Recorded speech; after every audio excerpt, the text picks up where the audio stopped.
네, 할렐루야. 할렐루야.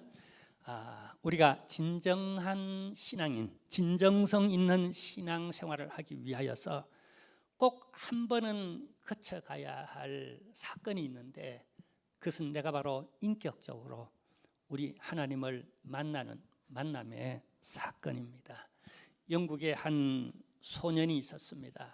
기독교 집안에서 태어나서 자연스럽게 하나님을 믿고 교회 생활을 하기 시작했어요. 근데 어느 순간부터 신앙이 나태해지기 시작하여서 그냥 습관적으로 다니다가 청소년 시기에는 극도로 하나님과 멀어져서 아주 못된 말, 폭언을 일삼고, 그 다음에 도박도 하고, 그리고 욕설을, 그냥 아주 불량한 그런 청소년기, 청년기를 보내다가 결혼을 하였습니다. 그러던 어느 날 아내가 당신 이 책을 한번 읽어보라라고. 네, 그 책을 아내의 간곡한 권유 때문에 읽기 시작했는데, 그 책이 바로 마틴 루터가 쓴 갈라디아서 강해였습니다. 그것을 읽어가면서 깊은 감명을 받고 회개의 샘이 터지기 시작하고, 그리고 성령의 놀라운 감화감동하심, 거기에 푹 빠져서 하나님의 임재, 이 임재를 경험하게 되어졌습니다. 이것이 그가 회심하는 과정이었습니다. 하나님을 만나는 순간이었어요. 후에 그는 이런 나중에 고백을 했습니다. 이 해가 1665년도에 일어난 사건인데, 훗날 그는 이 순간을 회상하면서 나는 엄청난 기쁨과 평안을 느꼈고 하나님의 사랑을 직접 경험하게 되었다라고. 이후 그는 사람의 생활이 180도 변화됩니다. 가슴이 너무 뜨겁고 하나님은 살아계신다. 그리고 그 하나님은 나의 그리스도, 나의 하나님 예수 그리스도이시다. 그리고 이 복음은 내가 나처럼 지금 방황하고 있는 사람들에게 전해야 되겠다. 그리고 형식적으로 교회 생활을 하는 사람에게 진정한 그리스도인이 되게 하기 위하여서 내가 이 복음을 꼭 전해야 되겠다 싶어서 복음을 전합니다. 근데 당시 법으로 국가에서 정하여 준 목사 외에는 일반 목사라든가 평신도라든가 이런 사람들이 성경 공부를 가르치거나 복음을 전하거나 설교를 못하도록, 목사라도 설교를 못하도록 했어요. 그러나 그는 가슴이 너무 뜨거워서 막 복음을 전하게 되어졌어요. 그는 청교도 목사였습니다. 그러다가 그가 법을 위반했다고, 한 번, 두 번, 세 번 위반했다고 그가 감옥에서 12년 동안 감옥 생활을 합니다.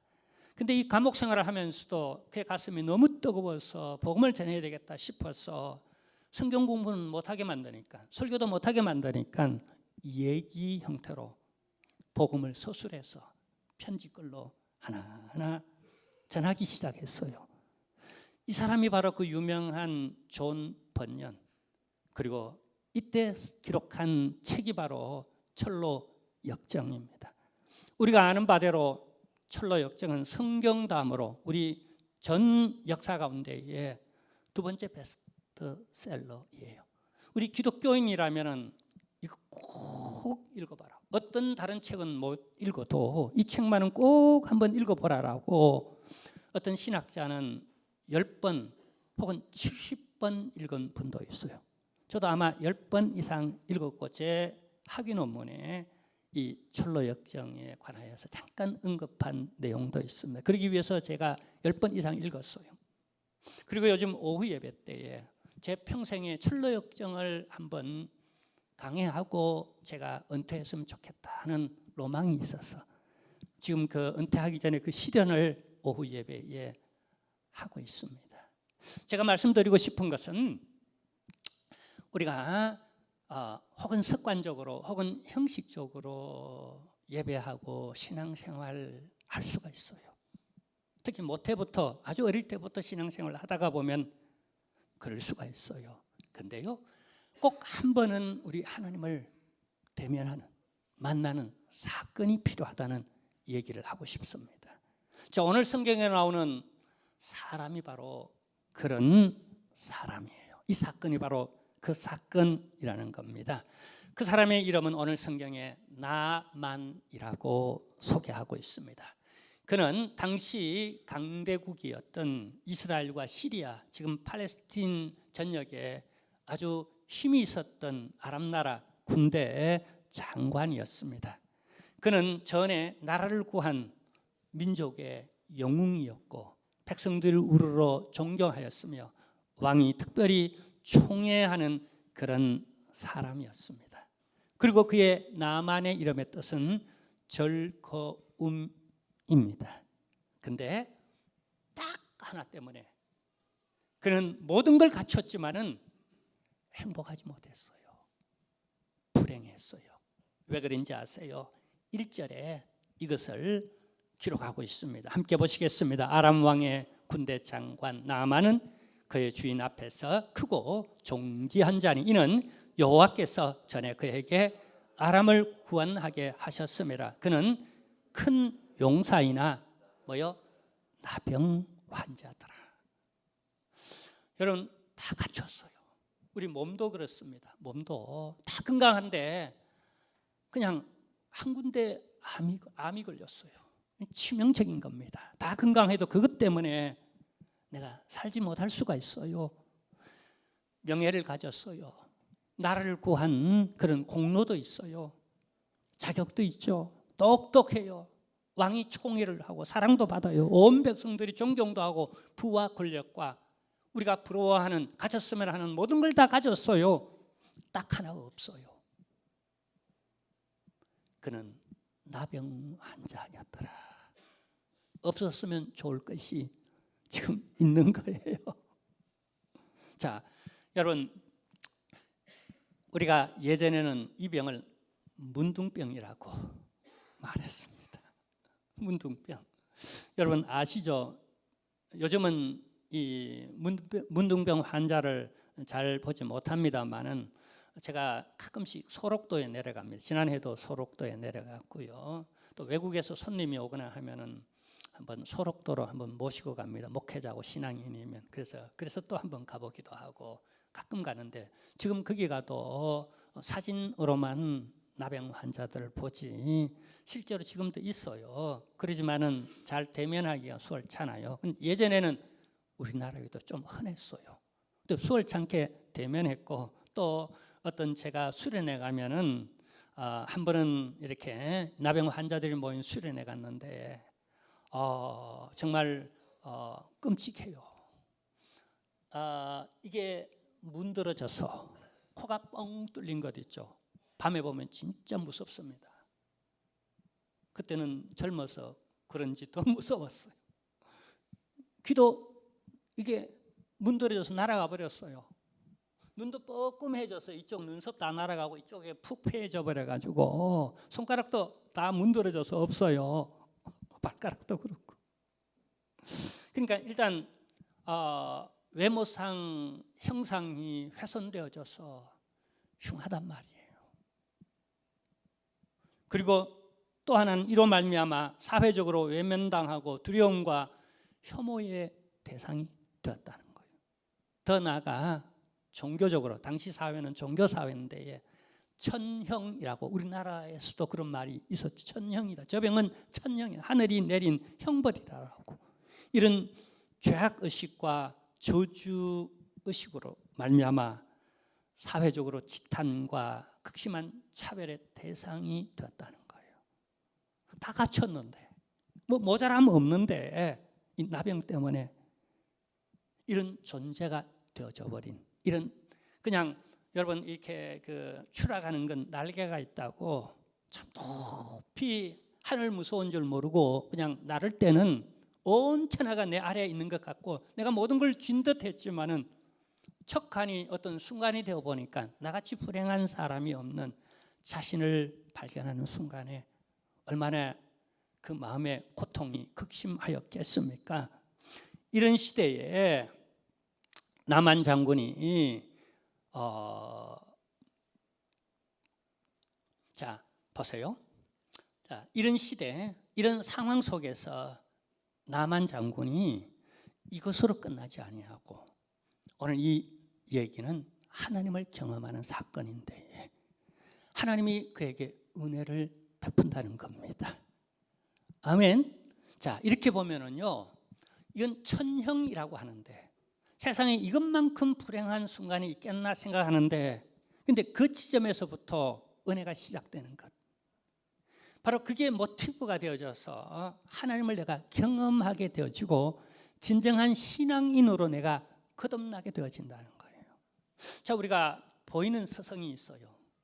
그죠? 순종하고 우리가 좀 잘 훈련받고 배우고 우러러 또 존경해야죠. 그 속에서 진정한 교육이 되어지는 거죠. 근데 때로는 여러분 무형의 우리의 교사들이 있어요. 그건 멀리 있는 게 아니라 내 가까이, 어쩌면 내가 원하지 않는 하나님의 방법, 하나님의 형태로 내게 다가올 수 있다는 거예요. 근데 이 나만에게 있어서는 그 어떤 서성보다도 이 나병이라는 서성이 그게 가장 큰 교훈과 깨달음과 하나님과의 만날 수 있는 기회를 제공하고 있다는 사실이에요. 여러분, 합력하여 선을 이루는 줄로 믿습니다. 우리는 불행하다라고, 끔찍한 어째 이런 사건이, 이런 일이 내게 하필이면 일어났는가라고 여러분 생각하는 그 순간에 하나님은 은혜의 출발점으로 삼고 있다는 사실. 그래서 우리가 너무 좋은가 할 때에 교만하지 말고, 또 너무 싫은가 싶을 때에 너무 낭망하지도 말고 여전히 하나님이 살아계심을 믿고 이것저것 다 합력하여 선을 이루어 비단과 같은 금실, 은실, 가로직물, 세로직물을 통하여서 하나님이 역사를 아름답게, 나 개인의 역사이지만 이 역사도 아름답게 만들어 간다는 사실을 우리 함께 기억했으면 좋겠습니다. 할렐루야. 마침 이 집안에 아주 보잘것없는 한 계집 종이 있었습니다. 이 아이는 전에 아람 나라가 이스라엘을 쳐서, 이스라엘은 이렇게 힘 있는 나라예요. 아람 나라는. 근데 이스라엘은 당시 약소국이었어요. 거기 쳐들어가서 어린 소녀 하나를 포로로 붙잡아 왔어요. 이 소녀가 이 집에서 주인 아내의 수정을 들며 살아가는데 이 사정을 알고 주인 마님께 복음을 전합니다. 우리 주인님이 이스라엘에 가면은 하나님의 사람이 있는데 그 선지자에게 가면 우리 주인이 틀림없이 낫겠습니다라고. 평소 같으면 야, 이 조그만한 게 시끄러워, 가만히 있어, 네가 뭘 안다고 나서 어쩌면 이렇게 했을 겁니다. 많은 그러나 지금 나만 장군은 어떻게 해요? 낮아질 대로 낮아진 가난한 마음이 준비되어져 있어요. 옥토로 준비되어져 있었어요. 이게 크게 들렸어요. 이게 희망의 소리, 복음의 소리로 들렸습니다. 아멘. 여러분, 복음은 의외로 단순해요. 당신이 믿으면 산다.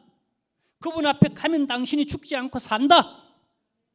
그분은 십자가를 지시고 나의 죄를 위해서, 나의 죽음을 위해서 부활하셨다. 그리고 그분은 재림의 주로 다시 오셔서 우리가 영원히 죽지 아니하고 저 천국에서 영생하도록 살아간다. 죽지 않고 산다. 이 메시지예요. 결국 이게 복음이 어린아이와 같은 아주 보잘것없는 그런 노예였지만 이게 먹혀 들어갔어요. 하나님이 땅을 기경해 놓았다는 거예요. 여러분, 두려워하지 마세요. 내가 너무 보잘것없고 말 못한다고, 초라하다고 그렇게 얘기할 것도 아닙니다. 당신이 하나님 앞에 나아가면 산다. 이게 위대한 복음이에요. 죽지 않고 산다. 영원히 살 것이다. 근데 이게 들렸던 거예요. 그리고 왕에게 나아갑니다. 군대 장관이 허락을 받아야 되니까 유력한 그런 나라의 사람들은 어디 이렇게 액션을 취하고 또 나라, 특히 밖에 나갈 때는 허락을 받아야 돼요. 왕이 총회하는 다 좋은데 인물이 좋고 능력이 있고 좀 더 내 곁에 있어서 큰 역할을 감당했으면 좋겠는데 이게 그냥 문둥병에 걸려서 그냥 꼼짝을 못하네. 그러니까 왕이 친히 친서를 씁니다. 이스라엘 왕이여, 당신 나라에 용한 사람이 있다고 하니까 내가 내 총애하는 나만 장군을 보낼 테니까 이 문둥병을 깨끗하게 치료해 주기를 바랍니다 하고 친서를 써서 그리고 나만 장군을 이스라엘 왕에게로 보냈습니다. 왕이 이 아람 나라의 친서를 받고 또 귀한 아람 나라의 군대 장관을 또 영접하게 되어서 할렐루야 하고 기뻤겠습니까? 아니었습니다. 통곡을 합니다. 어느 정도 통곡을 하는가? 옷을 찢으며 이스라엘 왕이 이 친서를 받고 나만 장군이 찾아오자 너무 곤혹스러워합니다. 왜 그럴까요? 사실 이럴 필요가 없는데, 하나님을 믿으면 이럴 필요가 없는데 오히려 이게 전화위복에 나라를 구할 수 있는 절로의 기회인데, 한번 이스라엘에 얼마나 능력이 있고 하나님이 얼마나 이스라엘을 지키고 절대로 이스라엘에는 침략하지 못한다라고 뻔때를 보일 수 있는 사실은 이게 기회였습니다. 지나놓고 보니 그 기회였는데 내가 모르니까, 하나님을 못 믿으니까 이게 극도로 불행한 사건이 되어졌어요. 그에게는 적어도 이 문제가 해결되기 전까지. 보세요, 그 내용을 우리가 7절입니다. 7절 통해서 누구의 모습, 누구의 그림자가 보이는지 우리 함께 같이 이스라엘 왕의 심정으로 한번 읽어보겠습니다. 내가 책임자로서 한번 이런 도전을 받는 겁니다. 읽어보겠습니다. 이스라엘 왕이 그 글을 읽고 자기 옷을 찢으며 이르되 내가 사람을 살리고 죽이고 살린 하나님이냐? 일단 하나님이 인정합니다. 하나님이 이렇게 할 수 있다는 거예요. 근데 나는 하나님이 아니라라고 어쩌면 겸손한 순간이기도 하고 또 불신의 시간이기도 하죠. 그가 어찌하여 사람을 내게 보내 그의 나병을 고치라 하느냐? 너희는 깊이 생각하고 저 왕이 틈을 타서 나와 더불어 시비하려 함인 줄 알라 하니라. 왕이 옷을 찢을 정도로 편안하지 못한 거예요. 엄청 지금 그 고통 속에 공황 정세를 겪고 있다고 하는 그런 내용이에요. 이럴 필요가 전혀 없는데 이러고 있어요. 자, 근데 이 얘기를 온 나라가 알고 또 아람 나라 왜 모르겠습니까? 왕이 공개적으로 이 행동을 옷을 찢었으니까요. 자, 이 소식을 들은 당시 하나님의 사람 엘리사가 어떤 태도를 취하는지, 하나님은 우리에게 어떤 태도를 취하기를 이런 상황 가운데에 우리가 어떻게 극복해야 하는지를 알려주고 있어요. 함께 더불어 하나님이 보여주시는 우리가 모습을 보겠습니다. 이 모습이 우리의 모습이었으면 좋겠습니다. 8절입니다. 하나님의 사람 엘리사가 이스라엘 왕이 자기 옷을 찢었다 함을 듣고 왕에게 보내. 자, 여기 이스라엘 왕이 자기 옷을 찢는다. 이건 세상 사람, 왕이라도 어떤 권력을 가졌어도 내가 하나님이 아닌 이상 해결하지 못하는 건 해결하지 못하는 겁니다. 그러니까 세상은 이런 한계를 가졌어요. 자, 그렇지만 우리 믿는 사람의 태도는 어떠해야 하는가? 그 다음 보여주고 있습니다. 자, 왕에게 보내 이르되 왕이 어찌하여 옷을 찢었나이까? 그 사람을 내게로 오게 하소서. 그가 이스라엘 중에 선지자가 있는 줄을 알리이다 하니라. 자, 여기 보세요. 왜 이런 이런 태도를 엘리사가 공개적으로 아주 당당하게, 이게 헛방이면 어떡합니까? 너무 자기 교만에 빠져 있는 건 아니겠습니까? 엘리사가 이렇게 공언을 해요. 이게 안 되면 어떡합니까? 쉬운 일 같죠? 근데 이 되게 하는 게 이게 믿음이에요. 그죠? 합리적으로, 이성적으로, 과학적으로, 의료적으로는 안 되는 일이에요. 근데 딱 하나 가능성 있는 게 믿음의 세계 안에서만 가능한 거예요. 그래서 우리는 믿음으로 선포할 필요가 있어요. 누구 앞에서 하나님 바라보고 하나님 믿고 기도하는 마음으로, 그분을 의지하여 그분의 이름으로 우리는 선포할 필요가 있어요. 이게 믿음의 세계 아니겠습니까? 세상 사람들과 똑같이 내가 하나님이냐, 우리는 못한다, 안 된다 이렇게 딱 단정 지어버릴 것이 아니라 우리는 전능하신 올마이티 하신 엘로힘의 하나님, 천지를 창조하시고 전능하신 이 하나님께서 역사하시면 됩니다. 성령이 역사하면 됩니다. 우리가 믿음으로 기도하면 됩니다. 이게 믿음의 세계가 아니겠어요? 자, 여러분, 이 사건은요, 결국 왜 이렇게 엘리사가 하는가? 두 가지입니다. 하나는 내적으로 하나님의 능력을 일깨워주는 이게 계기가 됩니다. 엘리야와 엘리사 시대, 우리가 지난번에 봤지만 극도로 타락하고 우상에 치우쳐져 있던 시대에 하나님이 어떤 분인가를 한번 이방 세계에서 알릴 필요가 있어요. 특히 저 아람 나라, 그냥 외적으로는 늘 호시탐탐 왕이 그냥 친서를 들고 오고 나병 환자 하나 오니까 옷을 찢을 정도로 지금 두려움에 떨고 있어요. 그러니까 이 사건이 이제 해결되어지면 이 사건을 통하여 하나님이 이스라엘을 지키시고, 이스라엘에는 하나님 눈에 보이지 않잖아요. 하나님과 통하는 하나님의 사람이 여기 있다. 고로 하나님의 사람이 있는 이스라엘을 함부로 못 건든다라고 하는, 하나님이 이스라엘을 지켜주기 위한 하나의 방편이에요. 그래서 이게 겉으로는 불행한 사건으로 다가온 것 같지만은, 우리에게 큰 손해를 입힐 문제로 다가왔지만은, 그런 그게 문제가 아니라 하나님은 하나님의 사람을 통하여, 믿음의 사람을 통하여 도리어 전화위복으로 이 나라를 지키기 위한, 다시는 아람 나라가 이후 함부로, 특히 아람 나라의 군대 장관인데 은혜를 입었는데 하나님의 사람이 있다는 걸 여기 체험하는데, 하나님도 물론 체험하거니와 하나님의 사람이 여기 있다는 걸 체험하고 내가 은혜를 받았는데, 저 사람은 진짜 진정한 하나님의 종이라는 걸 내가 뇌물 사건을 통하여서도 체험하잖아요. 그러니까 함부로 못 들어오는 거예요. 할렐루야. 전화위복입니다. 결코 마이너스가 아니에요. 그래서 두려워하려고 먼저 생각하고 염려하지 마시고 하나님 앞에 우리가 믿음을 볼 필요가 있습니다. 우리 하나님 한번 믿어 주십시다. 아멘. 자, 이렇게 해서 나만 장군이 이제 엘리사의 집 앞에 도착하였습니다. 그러면 엘리사가 어떻게 해요? 손님인데 환영해야 되지 않습니까? 그것도 일국의 왕의 친서를 들고 왔는데 왕을 대하듯이 어명이요 하고 그 앞에 나가 넙죽 엎드려서 뭔가 해야 되지 않겠어요? 또 그렇게 취하고 낫게 되어지면 그가 싣고 온 금은보화, 지파라 논파라, 그냥 이 병 고치기 위해서는 내가 무엇이든지 다 하겠다. 돈이 필요하면 돈, 권력이 필요하면 권력, 왕의 능력이 필요하면 왕의 능력, 친서까지 들고 모든 걸 갖춰 왔잖아요. 앞에 나가서 뭐 인간적으로 볼 때는 이렇게나 저렇게나 막 그냥 환영해, 대대적으로 환영해야 돼요. 근데 코빼기도 안 보입니다. 그리고는 저 요단강에 가서 7번 씻으시오라고 그 한마디만 합니다.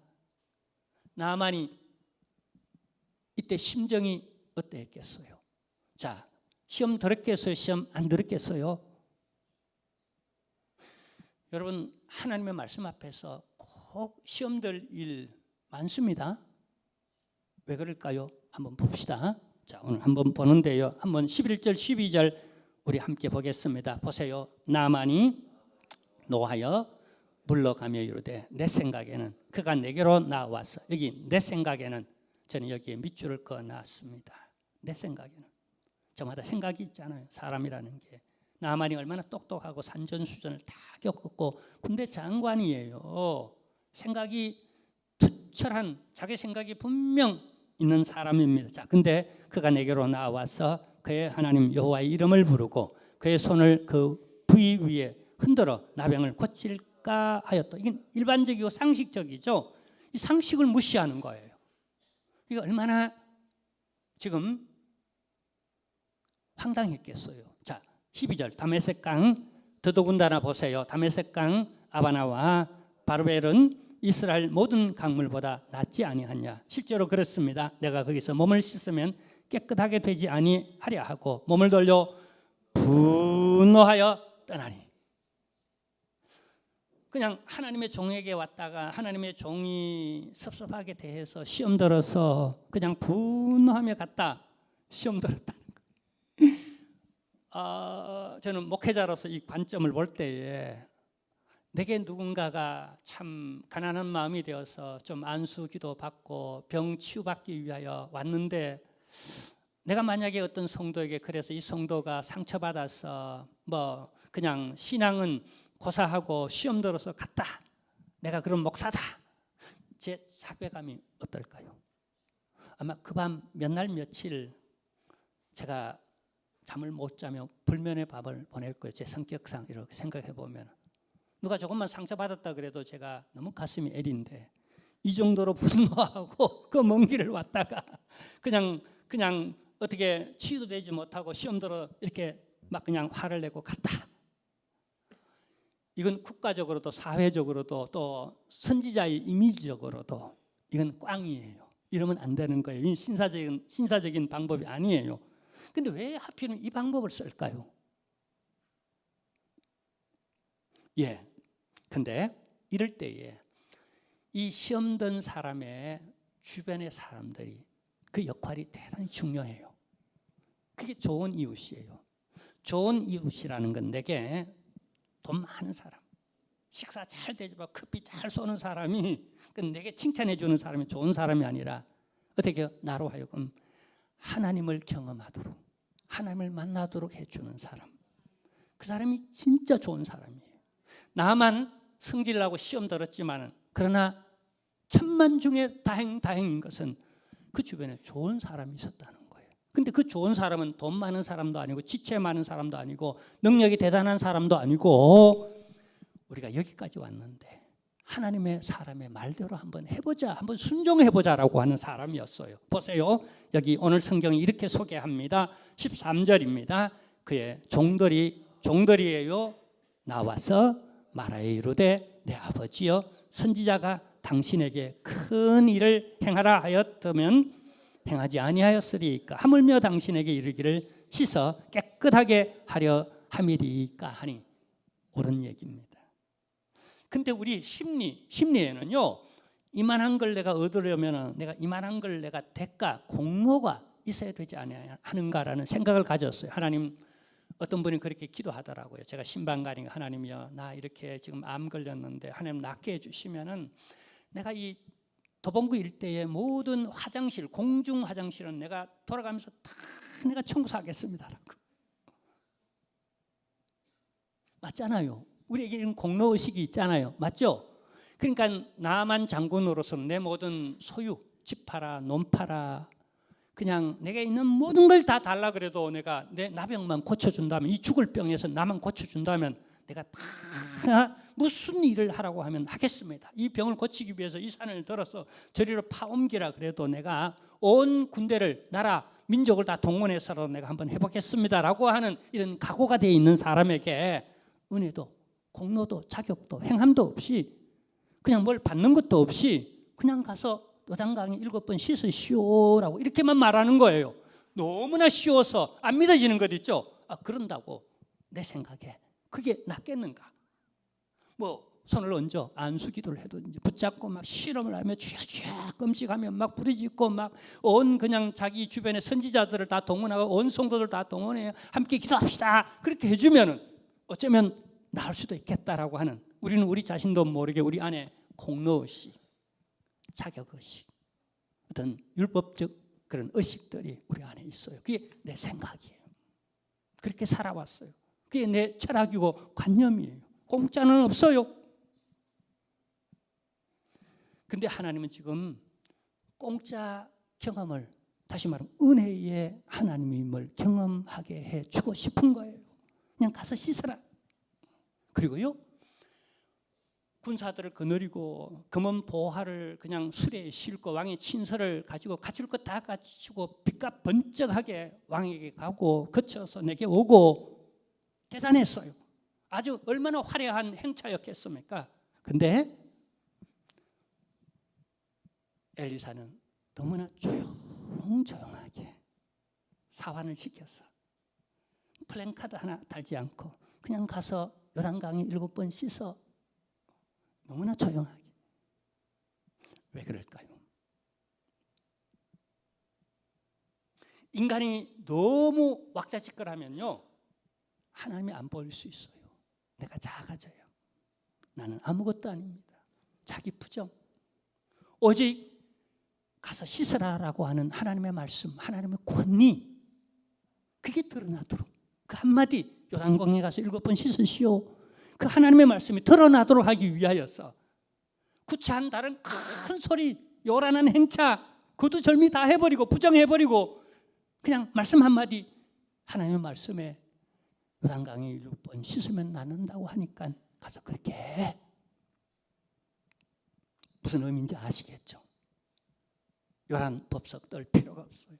그분이 살아계시고 그분은 전능하시며 그분 앞에 나오는 자 외면하지 않고 믿음으로 그분의 말씀에 순종할 때 그대로 됩니다.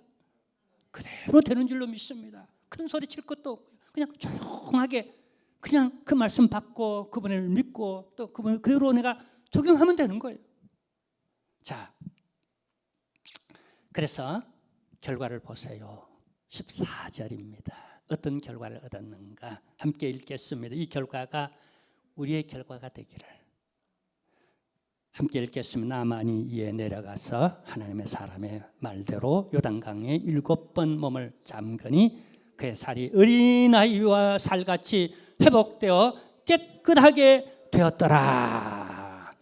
아멘. 어린아이의 살 같다라고 하는 건 완벽한 치유. 그러니까 문둥병 걸리기 이전에 나만의 몸 상태를 한번 생각해 보세요. 거칠었겠죠. 그리고 그게 곰팡이균이 덕실거려져 눈에 안 보이지만은 어느 시간 되니까 그게 바깥으로 표출되죠. 그리고 전쟁에 살았던 장군이에요. 얼마나 많은 몸에 상처들을 가졌겠습니까? 근데 그게 다 어떤 상처든 어떤 흠집이든 어떤 곰팡이든 어떤 나쁜 균이든 그게 어린아이와 살같이 깨끗하게 치유 회복되었다는 걸 이런 식으로 표현하는 거예요. 여러분 피부 미인이라는 말이 있잖아요. 그야말로 피부 미인이 안 됐겠습니까? 쭈글쭈글하던 것, 그 다음에 뭐 상처, 여러 가지 곰팡이균, 몸에 여러 가지 피부병 싹 없어지고 깨끗하게 되었다니까요. 할렐루야. 자, 우리가 한번 여기서 그러면은 왜 이 사건을 기록하고 이런 일은 있어야 되는가? 우선 어떻게 치유됐죠? 요단강물이 약수여서 치유되었습니까? 아니요. 나만 장군이 이미 평가를 했습니다. 이 물은 우리 그 아람 나라에 있는 물보다도 못하다라는 거. 실제로 그렇습니다. 흙탕물이에요. 근데 남한의 물들은 지금의 이라크 지역의 물들은 강들이 얼마나 맑고 깨끗한지 몰라요. 근데 헐 객관적으로 낫습니다. 거기 가서 씻자라고. 그게 내 생각이고 우리 세상의 세계관입니다. 그렇잖아요. 그게 오히려 신비로워 보여요. 자, 근데 왜 요단강인가 7번인가 여기 의미가 있어요. 그 첫 번째 의미는요. 보세요. 나만은 겉으로 문둥병이 오기 이전에 이미 마음의 병이 있었던 거예요. 너무 자고하여 그가 민족의 나라를 구한 영웅이 되었지 않습니까? 높아질 대로 그는 높아져 있어요. 근데 그가 어떻게 해요? 이제 낮아지게 되었어요. 그렇지만 나름 여기 시험 들 정도로 프라이드를 갖고 있고 자존심을 갖고 있어요. 근데 문제는 바로 이 마음이 하나님을 만나는 데에 우리가 어느 정도 자부심이 있어야 됩니다. 자긍심도 가지고요. 좀 보다 높은 자아 정체성도 너무 낮은 이렇게 낮은 자존감은 우리 또 정상생활에 인간관계나 또 하나님 앞에 신관관계 또 교우관계에 있어서 어떤 문제를 일으킬 수 있음. 부부간에도 그러고 형제간에도 그러고 그렇습니다. 그러나 너무 높아진 상태로서는 하나님을 경험할 기회를 잃어버리는 거예요. 자, 이런 높은 상태에서 그냥 안수해줘서 덜컥 나았다. 그러면 마음의 치유는 못 받잖아요. 여전히 자고한 상태에서 죽음에서 돌아왔으니까 죽음의 전쟁터에서 돌아왔죠. 질병의 전쟁터에서도 이제 승리하여 돌아오면은요, 이건 더 이상 인간이 아니에요. 당시 고대 사회 그리스 로마 신화를 보면요, 전쟁의 영웅은 더 이상 인간이 아니에요. 반신 반인이에요. 거기다 나병 같은 죽음의 구렁텅이에서 죽지 않고 운명적으로 다시 살아오면 이건 완전히 신이 되는 겁니다. 내가 신이 되리라. 우리 인간 심리, 마음과 가운데는 내가 왕이로소이다라고 하는 그런 우쭐하는 자랑하고 싶은 그런 마음들이 있잖아요. 어떻게 낮추고 낮아지겠어요? 말씀에 순종하게 함을 통하여. 거기 그 구정물이지만 그 속에 네가 7번 들어가라. 그리고 씻어라. 그대로 할 때에 지금 그는 신앙을 배우는 거예요.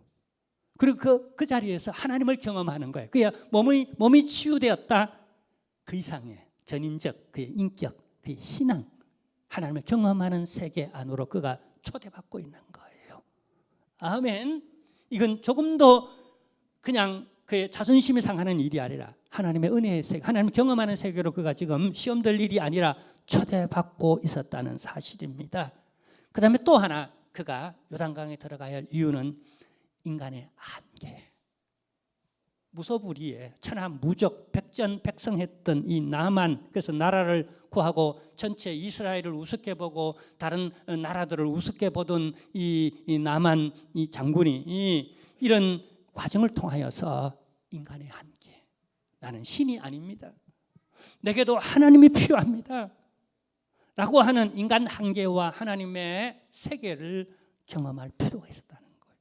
그게 바로 하나님을 경험하고 신앙의 세계를 경험하는 순간이었다는 거예요. 단순히 내 몸을 치유받고 회복되는 그런 요단강물에 들어가는 사건이 아니라 이 순간이 바로 인간 한계를 경험하고 그리고 하나님의 전능하심을 경험하는, 그리고 신앙의 세계 안으로 내가 발을 들여놓는 전능하신 하나님의 세계 안으로 인간의 연약함을 고백하며 내가 죄인입니다, 나는 문둥병자와 같은 이렇게 추하고 더럽고 형편없는 보잘것없는 죄인이오니 주여 나를 긍휼히 여겨주시고 내게 은혜를 베푸사 하나님의 은혜로만 살게 하옵소서라고 하는 그 강물에 지금 신앙의 세계 안으로 한 발자국 들어가는 사건이라니까요. 그리고 마지막 또 하나는요, 이 나병 치료는요 어린아이와 살같이 그냥 깨끗하여 회복되었다, 회복되어 깨끗해졌다라고 하는 말은요 단순한 영적인 어떤 깨끗함 치료 이상의 내적인 정화의 사건이었다는 거예요.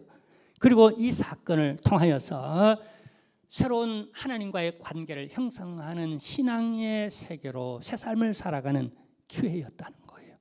우리가 진정한 신앙인이 되어지고 정말 하나님과의 관계를 올바로 정립하여 이제 하나님과의 관계 속에서 내가 새 삶을 살아가는 일에 요단강에 내가 한번 들어가서 하나님을 진하게 체험하는 인간의 연약함을 깨닫고 내가 바로 나만과 같은 문둥병자라는 걸, 세상에서 내가 환영받지 못하고 소외당하고 더 이상 천부여 의지할 것 없어서 주님 나를 박대하시면 더 이상 나를 환영해 줄 곳도 사람도 어떤 것도 없사오니 주여 나를 긍휼히 여겨주시고 나 받아 주옵소서라고 하는 탕자의 마음으로 돌아와서 거기 목욕을 깨끗하게 하고 새 신발 새 옷을 입고 새로운 신분으로서 이제 아버지와의 관계를 가지면서 살아가는 그 계기가 요단강의 사건이었다는 거예요. 오늘 이 사건이 우리에게 스승이 되어지기를, 가르침이 되어지기를, 이 스승의 주일에 우리 선생님 여러분들 수고 많고요, 또 존경하고 사랑하고 우리 아이들 우리 선생님들 다 수고 많고요, 또 우리 앞으로 백년대계 교육을 세워나가는 일에 있어서 우리 교권이 살아나야 합니다. 그리고 우리 교회 안에서도 교권이 살아나야 합니다. 그리고 이 사건 하나하나가 우리 인생에 겪는 사건 하나가 우리에게 스승이 될 수 있다는 것, 성경 안에 있는 이 사건이 우리의 스승 가르침을 받고 성령 안에서 우리가 믿음으로 살아가는 저와 여러분 되기를 주님의 이름으로 축원합니다. 하나님 아버지 감사하며 감사드립니다. 은혜 가운데 살아갑니다. 주여 나만이 따로 있는 게 아니라 나만이 여기 왔습니다. 저희들이 곧 나만입니다. 그러나 주님 앞에서 불치의 하나님의 이 질병도 고침받고 또 정화의 하나님의 과정을 거쳐 하나님을 만나고 하나님과의 새 삶을, 하나님의 새로운 관계를 형성하며 살아가는 계기가 되도록 도와 주옵소서. 오늘 사건이 우리의 스승이 되도록, 교훈이 되도록 역사해 주신 줄로 믿사옵고 예수님의 이름으로 기도하옵나이다. 아멘. 우리 다 같이 일어나셔서 파송의 노래를 하고 축도로 예배를 표해야 합니다.